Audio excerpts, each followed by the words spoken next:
examinations as Cabinet Secretary.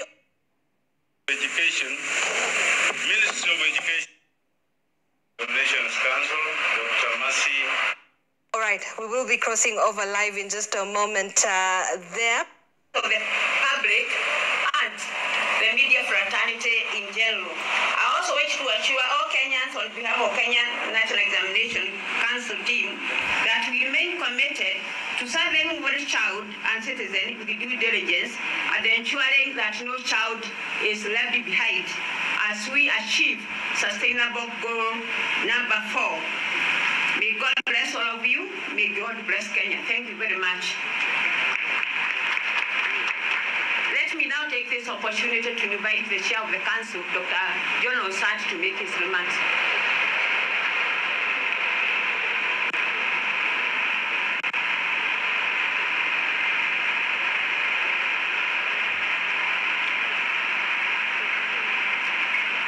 The Cabinet Secretary, Minister of Education, Professor George Magoha, the Principal Secretary, Ministry, State Department of Basic Education and Early Learning, Dr. Belio Kipsang, the CEO, Teacher Service Commission, Dr. Nancy Macharia, the CEO, Kenya National Examinations Council, Dr. Mercy Karogo, Kenya National Examination Council members present, Director General, State Department of Education, Mr. Elias Abdi, CEOs of various institutions, as well as senior officers from the Ministry of Education, representatives of the teachers' unions and associations present, members of the media fraternity, ladies and gentlemen, good afternoon. I hereby take this opportunity to welcome you all once again for the release of the results of the 2019 KCPE examinations. Ladies and gentlemen, allow me to highlight some of the areas where, as a council, we made gains in the examination cycle that is coming to a close, but I cannot do without first appreciating the contribution of the Cabinet Secretary, Minister of Education, Professor George Magoha, who is also my predecessor. Having been a chair of NEC Council from 2016 and having steered NEC back to the right direction, and now the CS Ministry of Education, as well as a council, we have gained much. NEC Council, under my leadership, is indeed committed to maintaining the standards set to ensure effective management and administration of the national examinations. Gains made during examination administration in 2019. The following are just but a few of the highlights of the gains made in 2019. Registration of candidates. In 2019, NEC undertook registration in 1.5 months, which was an improvement from the previous years. This was as a result of enhanced infrastructure and logistical systems. In 2019, NEC also introduced a new system of confirming candidates' registration details through SMS. This enabled parents and guardians to verify their candidates' registration details, which in turn enhanced efficiency in processing of examination results. Enhanced surveillance. In 2019, NEC maintained and ensured continual improvement in handling of examination materials, both during the internal processes as well as during the field administration. This was done through enhanced monitoring of examinations and collaboration with government security agencies. The Ministry of Education has especially continued working closely with the Ministry of Interior and Coordination of National Government to ensure that the facilitation for security is assured throughout the period of national examinations. This aided in the elimination of examination cheating cartels and the consequent reduction of cases of cheating in examinations to a bare minimum. Increase in number of examiners. In 2019, NEC trained more examiners to enhance effectiveness and in the process and reduce the time taken to mark English composition and Swahili initial. Continued collaboration with the stakeholders. NEC continues to recognize the critical role played by all education-related stakeholders and has worked with them in close consultations throughout the year. As a council, we continue to appeal to all stakeholders, including students, parents, teachers, unions, associations, media, and general public to marshal support in stemming out attempted examination malpractices.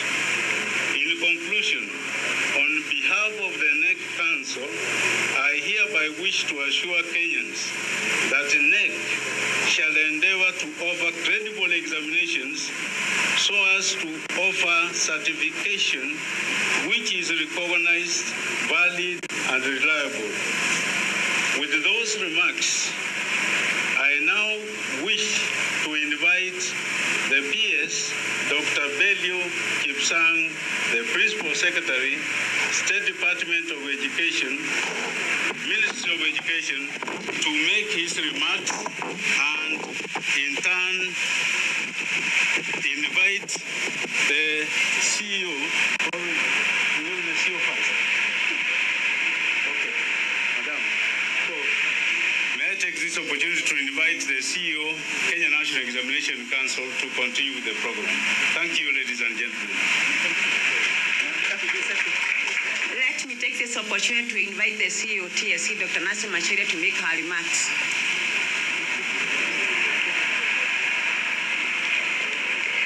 Our CS, Professor Magoha, the PS, Dr. Belio, the Chair NEC, CEO NEC, my colleagues, invited guests.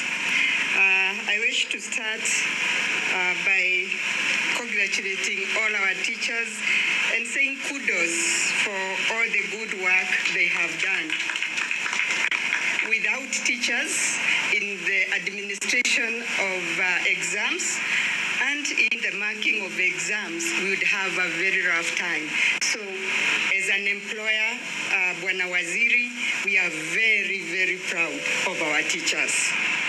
I also wish to say that many times the teachers play the parental role even more than the biological parents themselves.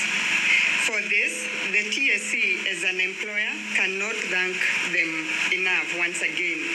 Please keep it up and keep the good work going. I also wish to thank the candidates for being obedient and accepting the guidance of the teachers and parents.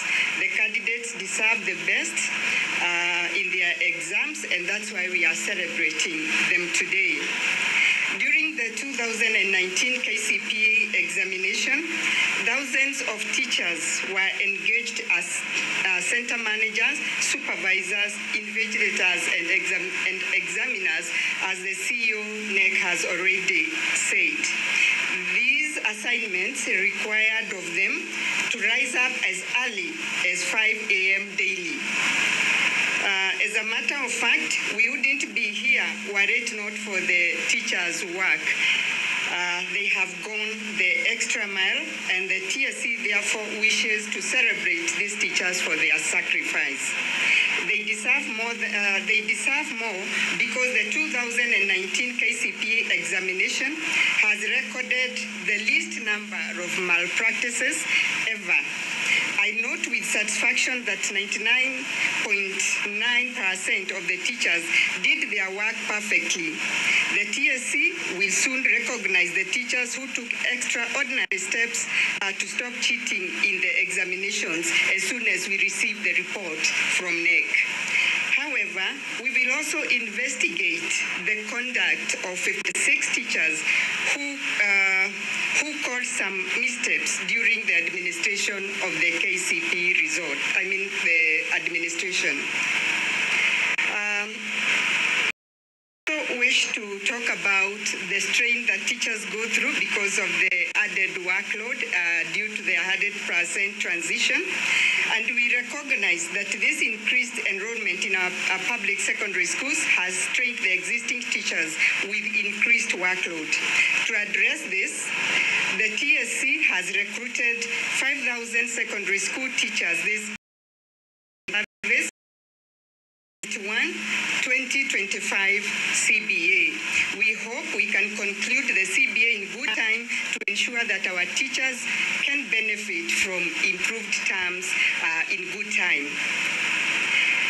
The TSC is determined to adequately retool teachers to enable them handle the CBC in all primary school grades. Starting December 2nd, 2019, the Commission will retool 100,900 teachers on CBC delivery at a cost of 580 million. By the end of the training, the Commission would have trained 228,000 teachers on CBC. We thank our teachers for embracing this exercise and this change and for their continued support in all the reforms in the education sector. A big applause for our teachers, please. Thank you very much for listening to me.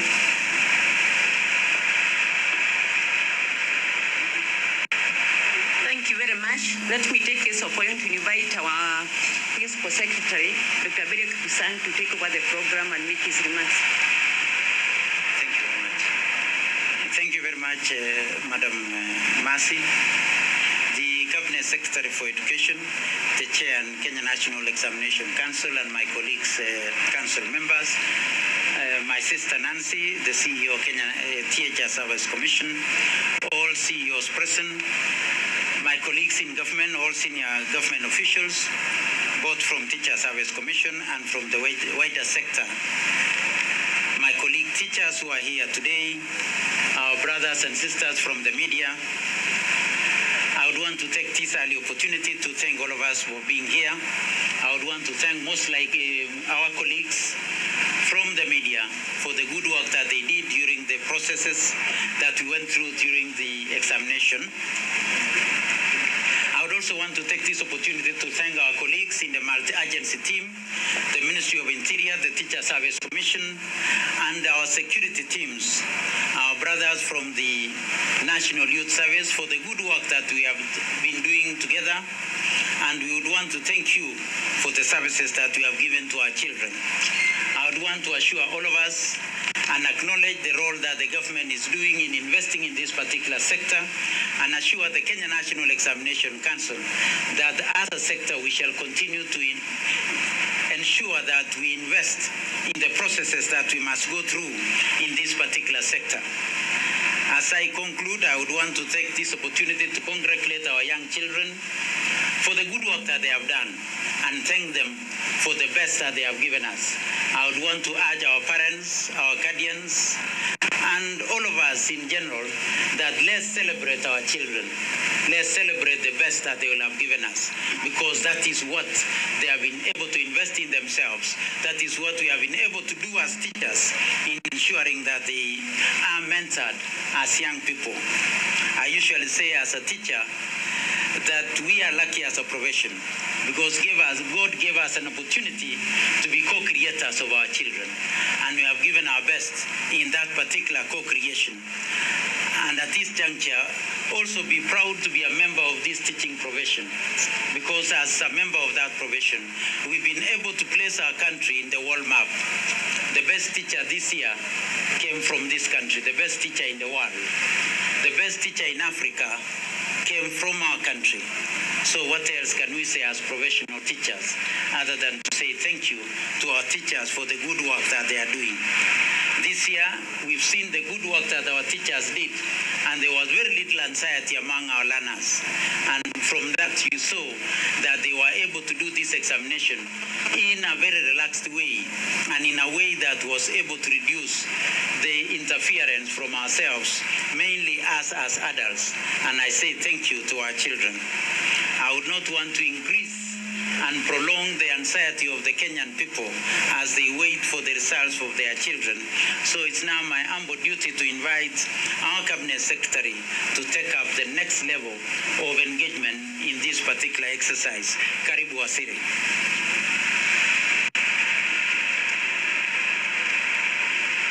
God is good, and all the time. Take a moment to thank him for giving us yet another day in our lives. My good friend, Dr. Belio Kipsang, who is the Principal Secretary in charge of the relevant ministry, Chairperson of NEC, Dr. Onsati, my good friend, Dr. Nancy Njeri Macharia, who is in charge of Teacher Service Commission, Dr. Karogo, CEO of NEC, all the other relevant stakeholders, the unions, my comrades at arms, Kesha, and all the others. Good afternoon. I sincerely welcome you all to this important occasion when we are releasing the 2019 Kenya Certificate of Primary Education Examination results. Indeed, I feel very proud that we have managed to have these results just 17 days after the completion of the examination. I wish to sincerely thank everyone, and I mean everyone, from the examination officials, the monitors, and the backroom people, more specifically the multi-agency group with whom we have worked very closely for the 4th year running. This year marks the 4th year, and we started administering the national examination under a stricter regime anchored on a multi-agency system. But I want to debunk the myth. I have no government. I do this on behalf of the Commander-in-Chief, whose name is His Excellency Uhuru Muigai Kenyatta, who is actually the team leader of all that we are doing in this ministry. We are at this function because he has given us the blessings to give this result to the public. On my own behalf and that of the ministry, I wish to commend once again the Ministry of Interior and Coordination of National Government, the Ministry of ICT, for the outstanding duties that they performed in order to ensure that the examinations are credible. I also wish to thank the special agents who have been at the center of this process, not to mention the gallantry of our teachers that has already been alluded to by Dr. Nancy Macharia. And I think yesterday, most people must have slept after 4 o'clock in the morning. That includes the chairman, Dr. John Onsati, and Dr. Mercy Karogo. Because unfortunately, I happen to be a slave driver. I cannot forget the most important constant, which is the class of 2019, our dear beloved children,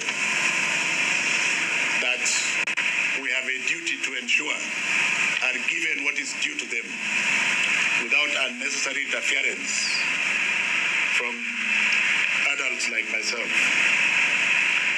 Let me also not forget to mention the spirited involvement of the cabinet, my colleagues in the cabinet, all of them, at different times, took time from their busy schedule to ensure that they wished our children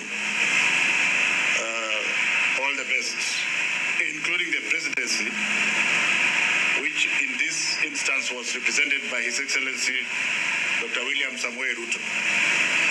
All other colleagues and stakeholders in government, the chief administrative secretary, the principal secretaries, everybody, including the gallant chief, who eventually, in the exam that is still ongoing, was able to help us to uncover many things that I will tell you next time I'm addressing you.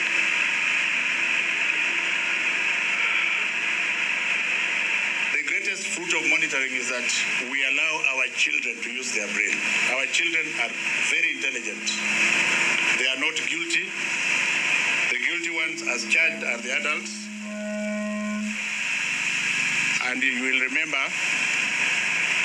this is the 4th year since we started this, and I am very confident that come next year we shall have 4 different classes, and that this idea of getting marks that does not belong to you will not be necessary. You will also notice that as we have moved on, the candidates have been very much in control of themselves, as has been alluded to earlier. I think the credit once again goes to our primary school teachers. One problem with this country is that we never recognize what is our own. But our teachers, as you have been told, are among the very best in the world. I say so because I've interacted with them on the ground. Overall, ladies and gentlemen, in terms of malpractices, I am very proud that I don't have much to write home about in terms of malpractice. There were 1 or 2 cases of impersonation, but otherwise our children were left alone to do exams on their own, and the results that you are going to get this afternoon belong to the individuals that own them. My charge to them is to be proud of their results, because that is their result, and they must be standing for something. I must want to add that none of the examination papers leaked. That is now history. We also did not see fake examination papers where parents usually buy fake papers before exams. We did not see not even one. In terms of our daughters, I want to say that I'm glad that our parents and teachers together have succeeded in reducing the pregnancies that we saw during the examination. And I would like to urge them to continue to have time for their children. When you spend time with your child, that is very important because it is part of your life. Money is not part of your life. And as we move forward, ladies and gentlemen, I hope that this calamity of having very young angels being impregnated by hyenas, old hyenas, will stop, especially if you are able to get the children to take your word as a parent. I wish to commend all stakeholders who in one way or another offered their support to us from alleviating cases of teenage pregnancy, as I have said.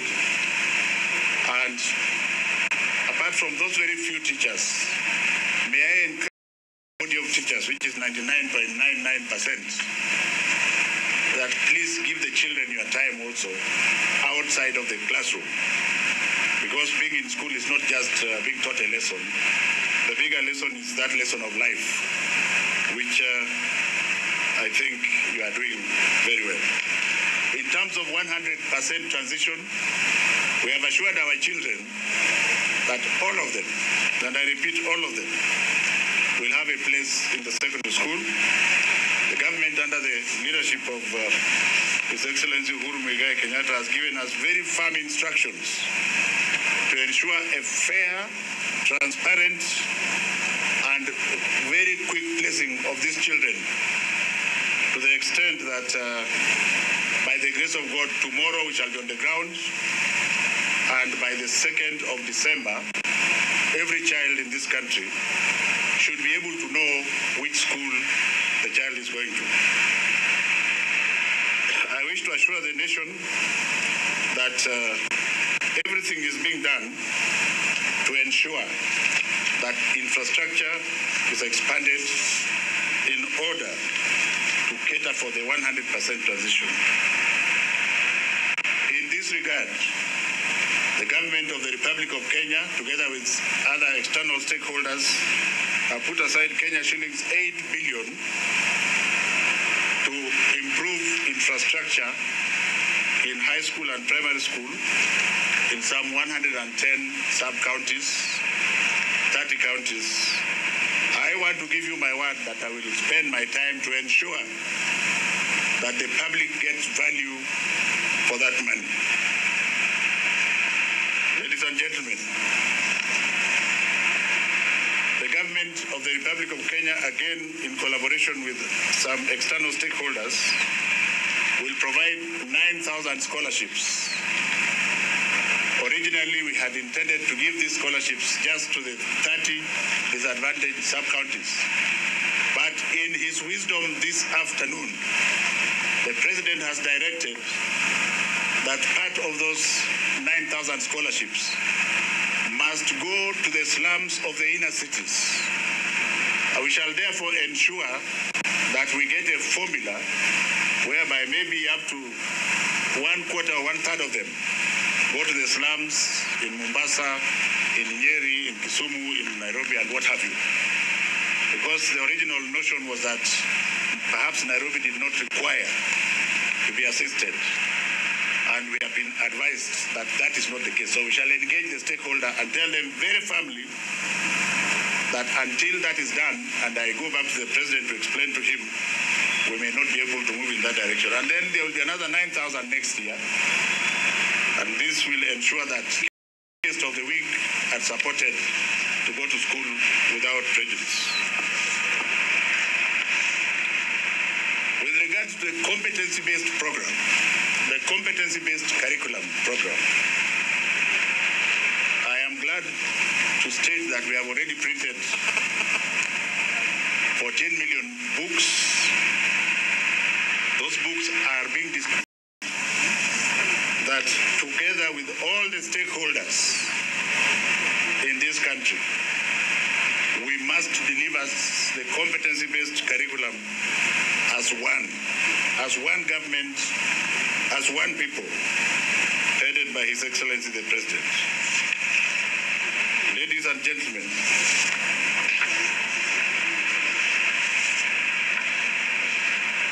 from one selection dates, I've already said, I hope Dr. Belio Kipsang is aware that tomorrow I might go and check whether they are already in station. And we will use the same formula we have used here in marking, so that on the 2nd of December, parents can have enough time to buy uniform for their children before they start thinking of Christmas. I think it's a good idea. Rather than finishing all the money in Christmas, during Christmas, and then worrying about the child. After outlining these critical issues, ladies and gentlemen, with your permission, may I now return to announce the results of KCPE 2019. The field administration of the examination, candidates at the 2019 examination between 29th of October, first date, to 31st. total of 191,000 contracted professionals got involved in this process. The counties with the lowest candidature, Lamu, Isiolo, and Samburu, respectively. Underage and overage. The number of underage candidates increased from 15,747, which is 1.48% in 2018, to 20,086, which is 1.84% this year. The counties that had the highest number of candidates with the underage are Bungoma, Bomet, and Kericho. Three top counties with the highest cases of overage candidates, above 19, Turkana and Kilifi. Performance of the candidates. In the 2019 examination, candidates improved in 4 of the 6 examination papers offered compared to 2018. These were English, Swahili, Kenya Sign Language, Social Studies, and Religious Education. There was, however, a slight drop in mathematics and science. Overall, I am impressed that the performance of the candidates was better than last year, an indicator that our teachers are doing a wonderful job in attending to our young learners. Like last year, ladies and gentlemen, female teachers performed slightly better than their male counterparts in English and Kenya Sign Language. On the other hand, the male candidates performed better than females in mathematics, science, and social studies. This year, the top candidate scored 440 marks. The number of candidates scoring 400 marks and above dropped to 20 marks. High enrollment numbers. It is also evident that girls are competing favorably with the boys for the top academic honors. And perhaps, I'm saying this without permission, but perhaps it's about time we also started thinking of the boy child. In general, the distribution of the grades was as follows: 401 to 500, 9,100 in their education.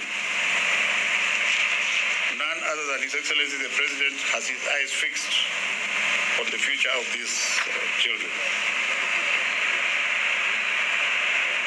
Like I said, there are no irregularities to write home about. Accessing examination results. KCPE results will be collected. Their results, individual candidates can access their results by sending the candidate's index number followed by KCPE in capital letters through a short message service, SMS, 200-20076.